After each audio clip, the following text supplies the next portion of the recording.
আমরা তার থার্ড পার্টটা নিয়ে পরিচর্যা করি বা এটা করি। যোগা করলে আমাদের শারীরিক দিক থেকে, মানসিক দিক থেকে, মানবিক দিক থেকে আমাদের উন্নতি ঘটে। আমাদের যদি মানসিকভাবে বা আমরা মানবিকভাবে যদি উন্নত না হয়, তাহলে কিন্তু আমরা একটা সুস্থ সমাজ গঠন করতে পারবো না। আমি নিজে যদি মানবিক দিক থেকে দুর্বল হয়ে যাই, আমি একটা সমাজ গঠন করবো কি করে? যে কারণে আমরা বিভিন্ন জায়গায়, অন্তত গ্রামাঞ্চলেও কিন্তু আমরা যোগার প্রচার প্রসার করছি বিভিন্ন প্রতিযোগিতা, বিভিন্ন প্রদর্শনীর মধ্যে দিয়ে।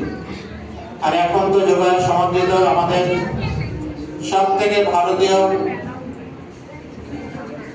ক্রীড়া কৌশল যেটা বলি আমরা, আমাদের যে মনে ঋষিরা করতেন সেটাই আমরা এখন সারা পৃথিবীতে ছড়িয়ে দিতে পেরেছি। এখন প্রচারের অনেক মাধ্যম আছে, সেই মাধ্যমের মাধ্যমে কিন্তু আমরা এটা ছড়িয়ে দিতে পারছি। যোগা করলে শারীরিকভাবে আমরা যেমন শরীরটা গঠন করতে পারছি, বিভিন্ন রোগ প্রতিরোধ ক্ষমতা বাড়াচ্ছে। সর্বোপরি আমাদের এই যোগা করার জন্য আমাদের কিন্তু বিশাল কোনো জায়গার দরকার হয় না। আমাদের যে যোগা ম্যাটের মাপটা আছে 6 ফুট বাই 1.5 ফুট একটা মাপ, এরকম একটা ম্যাট পাতার জায়গা হলে কিন্তু আমরা আমাদের শরীরটাকে সুন্দরভাবে তৈরি করে নিতে পারবো। তার জন্য আলাদা কোনো খেলাধুলার মাঠ লাগবে না, বড় জায়গা লাগবে না। ঘরের মধ্যে যদি আমরা একটা ম্যাট পাতার জায়গা পাই, সেখানে কিন্তু আমরা যোগা করে আমাদের নিজের শরীরটাকে সুস্থ রাখতে পারবো। এবছর যোগার থিম আছে যোগা ফর হেলদি এজিং, অর্থাৎ বৃদ্ধ বয়সে যাতে সুস্থ থাকা যায় তার জন্য যোগা। আমাদের প্রত্যেকের বাড়িতে বাবা মা, ঠাকুরদা ঠাকুমা আছেন, বয়স্ক অনেকেই আছেন।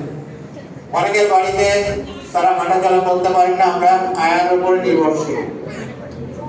এবছর থিমটা সেভাবে তৈরি করেছেন আয়ুষ মন্ত্রক থেকে, যে যোগা ফর হেলদি এজিং, অর্থাৎ বৃদ্ধ বয়স পর্যন্ত যাতে আমরা সুস্থ থাকতে পারি, যোগা করে সেই জায়গাটাই যেতে হবে, যাতে পরের উপরে নির্ভরশীল না হতে হয়। তাদের বা আমাদের যে প্রাত্যহিক যে কাজগুলো আছে, স্নান করা, পায়খানা, বাথরুম, খাওয়া দাওয়া, সেইটা যাতে সে নিজের হাতে করতে পারে বা নিজের চলাফেরা করে করতে পারে, সেই জন্য যোগাটাকে এবছরের থিম হিসাবে তৈরি করেছেন বা রূপদান করা হয়েছে, যে যোগাটা করলে বৃদ্ধ বয়স পর্যন্ত আমরা সুস্থ থাকতে পারবো, হাঁটাচলা করতে পারবো, স্বাভাবিকভাবে চলাফেরা করতে পারবো। যোগার জন্য আলাদা কোনো ডায়েট দরকার হয় না, আমরা যে সারাদিন যেটা খাচ্ছি সেটা করে কিন্তু আমরা যোগাটা করতে পারবো, তার জন্য আলাদা কোনো ডায়েটের দরকার হবে না। আমরা দিনের যে কোনো সময় যোগা করতে পারি, কিন্তু সকাল বা সন্ধ্যা হলে খুব ভালো হয়। সকালবেলা হলে তো খুব ভালো হয়, যদি কেউ সময় না পান সারাদিনে যে কোনো টাইমে খাওয়ার 3 ঘন্টা বা মিনিমাম 4 ঘন্টা, 3 ঘন্টা হলে তো ভালো, 4 ঘন্টা হলে আরো ভালো।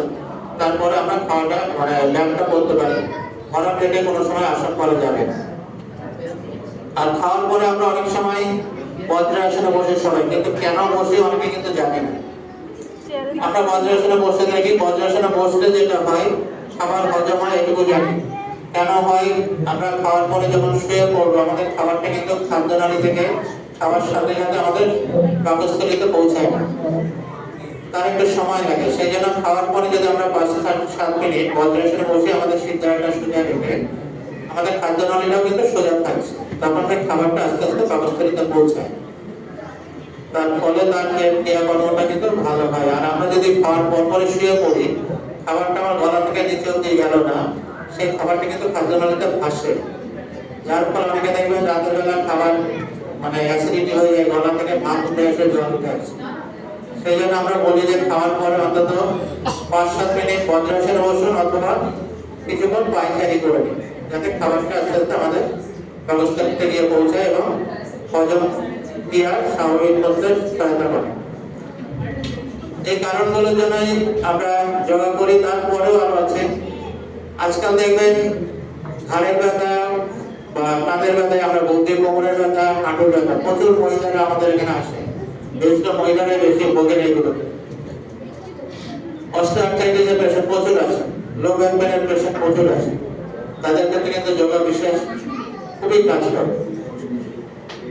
আমাদের সাথে ডাক্তারবাবুরা আছেন, তারা ওষুধ লিখে দেন, তার গেলায় কিছু ভিটামিন, কিছু ব্যথার ওষুধ, কিন্তু তারপরেও ওনারা কিন্তু প্রেসক্রাইব করেন যে আপনি কোনো যোগা টিচারের কাছে যান, যোগা করুন। কেন? এই রোগগুলো কোনো কিন্তু নির্মূল হবে না, আমরা যতই বলি যোগা করে এটা সারিয়ে দেবো, সেটা ভুল বলি যারা বলে। আমরা যোগা করলে সেই রোগগুলো নিয়ন্ত্রণে রাখতে